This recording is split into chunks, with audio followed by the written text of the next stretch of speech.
All right, that brings us to the Bipartisan Safer Communities Act, which is the first major gun legislation in about 30 years. And, after the Buffalo and Uvalde mass shootings, I had kind of was posting an episode. I just sort of noticed that about a year ago, I had done a Second Amendment episode in March of 2021. This was following the high profile shootings at that time were the Atlanta spa shootings and the shooting at the Boulder grocery store. And initially, I was depressed because I re-listened to that podcast, and the issues that sort of were at hand then were the same issues that we were talking about after Buffalo and Uvalde.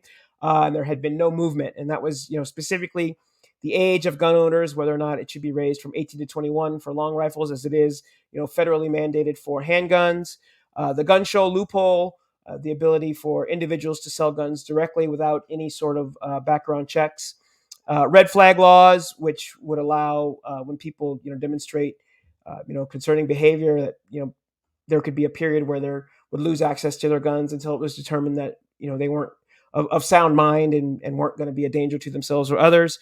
And then the major issue, one of the major issues I think overall with laws related to guns is that with those who are charged with domestic violence, there's a major connection between people who have been convicted of domestic violence and gun violence after that conviction, and the ability for those individuals to still be able to obtain firearms. And that basically, each of those issues was addressed in part, by the Bipartisan Safer Communities Act. And so overall, I would term it as a good start.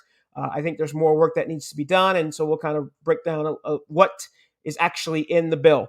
So there's $750 million for states to enact and administer red flag laws. Um, it's important to note too with the red flag laws, we need to make sure that this isn't any effort to create a national gun list. What the legal process is going to be, who's going to oversee this legal process.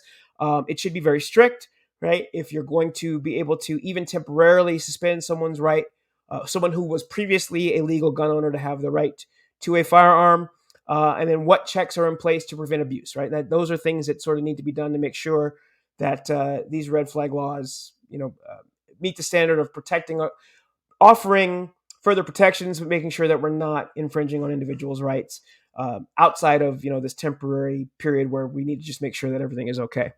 Those, as it relates to domestic violence, those who are convicted of domestic violence, who are in a relationship, are not eligible.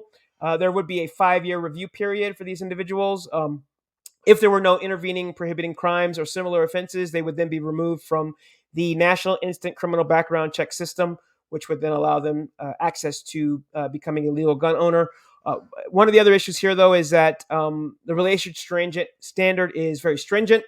I personally believe, especially given the numbers of individuals with domestic violence convictions and gun violence, that if you have any conviction for domestic violence, regardless of your relationship status, that should prohibit you at least for this 5-year period that the bill imposes. Also, it defines better what a federal firearms dealer is. Okay. In addition to that, cracks down on criminals who illegally evade licensing requirements, and also clarifies which sellers need to register. Provides for background checks and to keep appropriate records. Again, a good start. However, it does not completely close the gun show loophole, so there is still the ability for individuals to sell a firearm directly without a background check.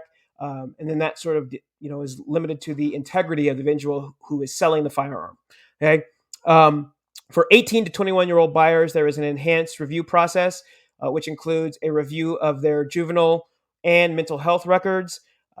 The bill gives a 3-day to review and then 10 days to investigate these records. Okay, also provides additional funding to the FBI for the investigation and grants to states to update their criminal and mental health records. This is a major issue.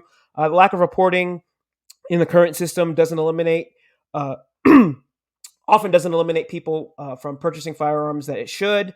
And then it also, some of the issues here, it doesn't eliminate the Charleston exception for all purchases. The Charleston exception being that in many states, there is a 3-day window for a background check. And if the background check does not come back within those 3 days, then you are granted the ability to purchase the firearm. This, you may remember Dylan Roof in Charleston, who this is how he was able to obtain a firearm before he killed the 9 individuals at the church in South Carolina. Okay. The bill does also impose penalties for straw purchases. So straw purchases is basically I am illegal.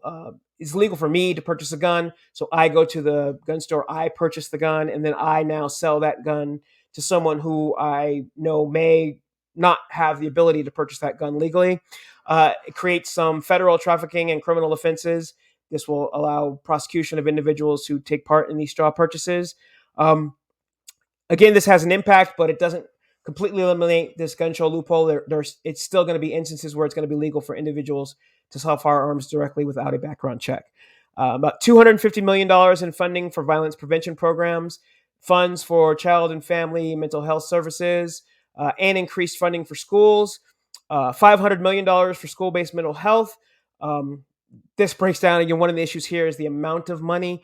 That breaks down to roughly $5,000 for every school in America. While it would have an impact, it'd be very limited.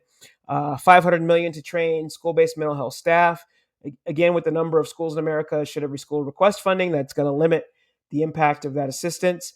$1 billion to improve student learning. $50 million to fund extracurricular, after school, and summer learning programs. And $300 million for school safety, but prohibits the use of those funds under the Elementary and Secondary Education Act to train or equip any person with dangerous weapons in schools. This would include teachers and staff, possibly even school resource officers. So just basically saying you can't use this funding. There's been a lot of push saying that you need to be able to arm teachers or other school staff, or that every school needs to have a school resource officer. There's also, I think, some issues with school resource officers, if you look into it, as to how it impacts how discipline is handled, and the arrests and things of school students at schools with school resource officers. But basically, the bill's saying that you can't do any of that with this money. But overall, I think while we are, should be happy that we at least got something, right? We finally got to a place where people saw what was happening and said, enough is enough. But that's not really enough money to make a huge impact. But we are seeing some movement in the right direction in terms of being able to maybe limit those who shouldn't obtain firearms from being able to obtain them.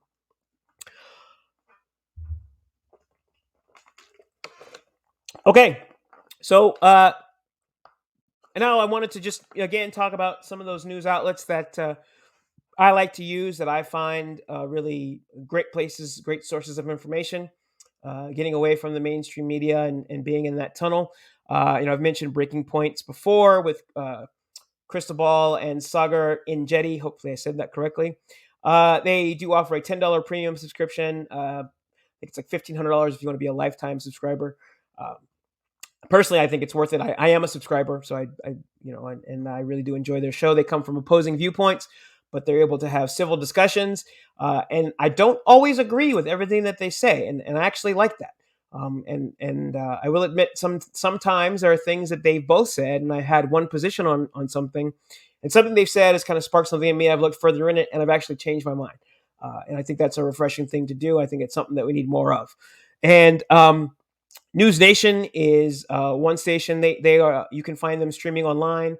They are on some cable outlets. I know they are on DirecTV. To this point, as much as I've watched it, they do seem to have a little bit more of a neutral stance, just sort of presenting the facts and allowing you to make an opinion on the story. Those are the kind of things I appreciate. We need more of that from our media. And then Ground News is another that I've mentioned before, and they list biases on a news story, and they'll tell you, is there a bias on how it's reported in the left, how it's reported from the center, or how it's reported from the right, from news outlets that they identify, in each of those categories. They have a $30 annual premium subscription. That premium subscription would then tell you the sort of the most centered news source for a story. They'll recommend some long reads for in-depth articles on a subject, give you recommendations based on your reading habits. Then they have what they call high factuality. So they'll give you publications with a really high level, historically high level of factual and credible sources. And then also, they will give you what they call from your blind spot. So, based on your reading habits, they will give you articles from a different political viewpoint. I think this is, again, very, very important. Not being in the echo chamber, hearing things from someone else, how someone else thinks about something, maybe a different look on a situation, a different look at a set of facts and how they impact others, and to give you more of an informed decision. Um, if you would like to support what we're doing here, you can support the podcast on Anchor. There's a link in the description here on YouTube if you're watching on YouTube. Again, I appreciate any support. Helps to do more of what's going on here with Facts Don't Lie. And if you are watching on YouTube, be sure to like, subscribe, and share. We really appreciate it, just to help grow the channel and hopefully bring more facts to more people and change how our news is presented to us, and really call for that change on a bigger level. And that's really what I'm all about. And remember, facts don't lie. Until next time.